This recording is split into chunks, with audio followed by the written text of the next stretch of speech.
Hi guys, my name is Ryan Wyatt and welcome to High Point Music's online video tutorials.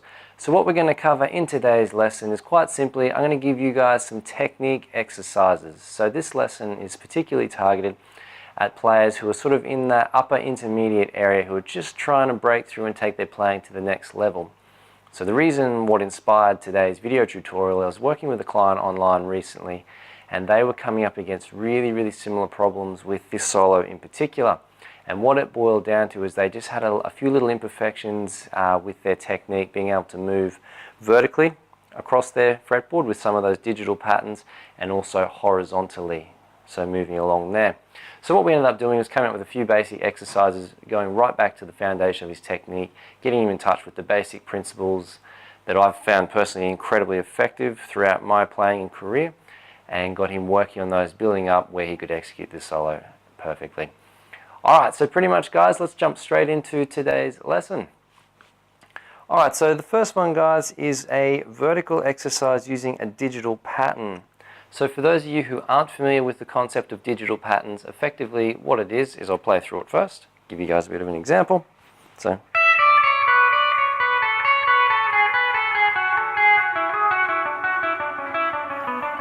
so on and so forth, but what it is effectively it's just a pattern that repeats itself either through a scale or through a set of intervals. Okay, and Kirk Hammett uses this technique a lot, particularly in this solo, to create textural effects. So that what I just played there was straight out of an A major scale, which he used to absolutely shred the fretboard in one of the licks earlier in the solo I played out the front. So let's jump straight into this exercise. I'm going to play through it nice and steady, and then I'm going to break it down for you guys and tell you guys how to practice it.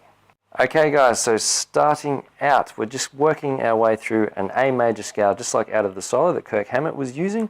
So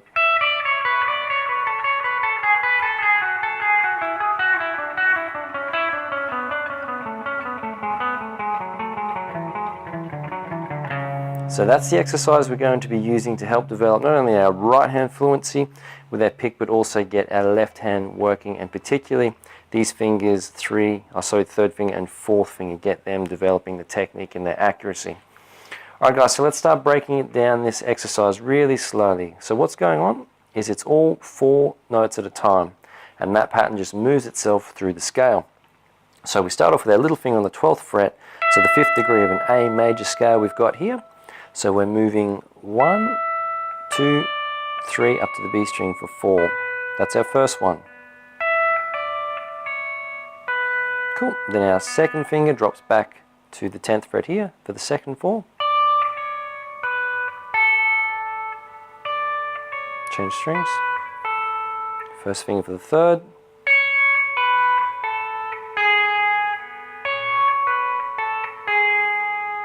Okay, then we come to the fourth.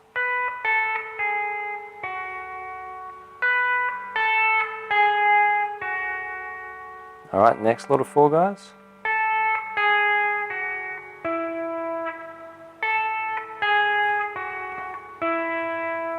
Now when we get to this one, and instead of going to the 9th fret for the G sharp there, what I found is I prefer to use the G sharp on the same string here. So as opposed to going where I'm covering 3 strings, going G sharp, F sharp, E to the D, when you're trying to execute that at 16th notes really quickly, I found it personally a lot easier to be going, so moving that G sharp to there, so I'm going.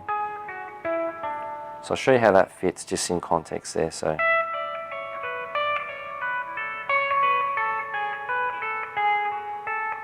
and then up to the G sharp. So those 4 again. Third finger down onto the F sharp. So this will really get your 3rd and 4th moving this part of it. Last time through that. Then the next 4 guys. Next 4. Next 4. Next one. Sorry, I'll do that once more. So for those 4, and then here up to the E.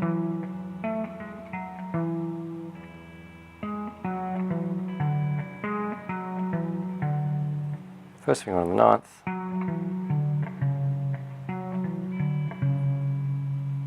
and then that's it. That's all the way through the pattern. So what I want you to focus on now, once you've learnt that pattern and how to move your fingers through it, is we want to be trying to get our fingers up on their fingertips as best as possible, because the closer we are to the fingertip, the less surface area we actually have to remove to actually remove the finger from the string and actually play our notes. So the less surface area, the more efficient, the quicker we can move. So just watching my fingertips now, and this is how I want you guys to target your fingers.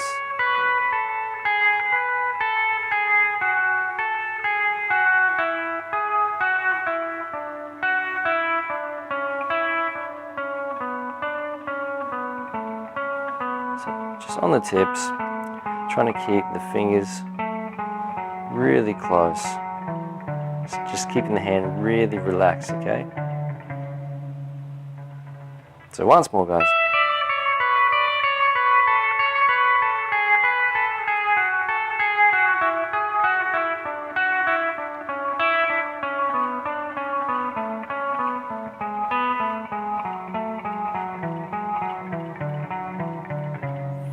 Just like that.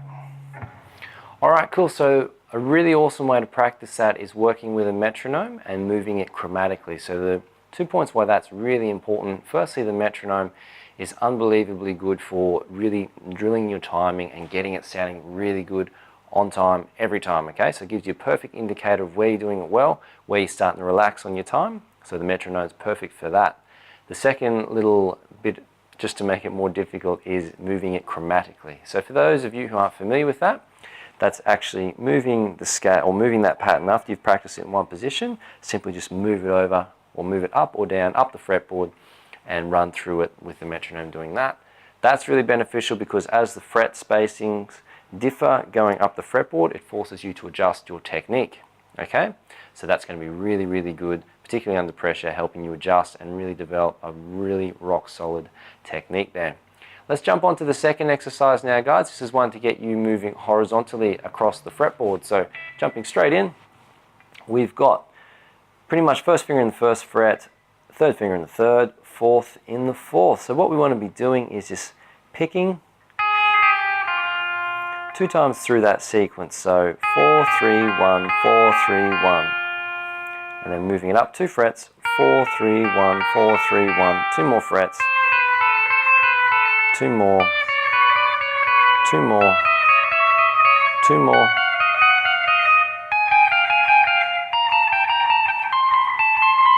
And depending on the size of your fretboard, okay, I went up to the 22nd there, and then obviously all the way back, so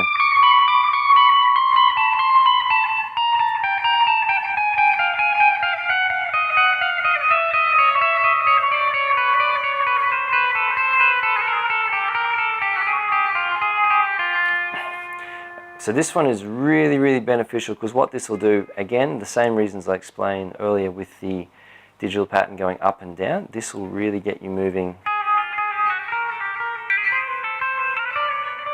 making those jumps. Get your eyes used to looking ahead and developing that technique. So that's going to be a really, it's a simple exercise in practice, but very, very beneficial for getting you guys moving horizontally across the fretboard.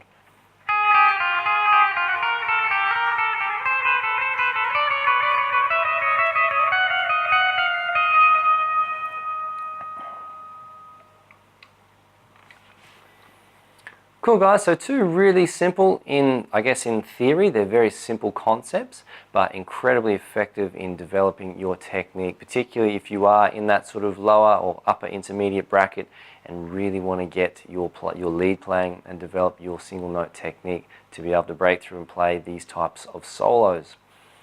So that's the thing, guys. Follow those instructions with the metronome. One thing I find really beneficial, quick little tip before we go, is with the metronome, starting out, finding that sort of upper limit of where your technique can hold together and you're holding the time. Once you sort of find you're getting that and you're sort of stumbling a little bit, bring it back sort of 2 BPM or 1 BPM, just until you find that nice steady ground where you're like, all right, cool, I can execute the technique, keep it in time, keep it all solid. Once you're comfortable there, then you sort of notch it up again, maybe 2, maybe 5 BPM, depending on how quick you're going. search for that limit again. It's almost like 2 steps forward and then 1 back. So find that limit. When you hit it, come back down, work on it. And that, I've found over the years, has been really, really, really beneficial. Incredibly. I can't stress that one enough. It's been really important for me in my own playing to actually break through. You hit walls with your playing, with your technique, and to break through those barriers, it's an incredible exercise. So I strongly recommend you guys get into that one. But other than that, guys, if you want to get my help personally with any challenges like this with your technique or with your playing, best way to do that is to book an online consultation. You can do that by following the links in the description below. Other than that, if you want to support the channel, smash those subscribe, like, and share buttons. We always appreciate those shares. And also, if you want to, you can also, there's a PayPal donate function where you can donate any amount that you think represents the value of the content in these videos. Other than that, guys, go nice and steady with this one. Practice hard, and I really look forward to catching up with you and bringing you more content in future videos. I'll see you then.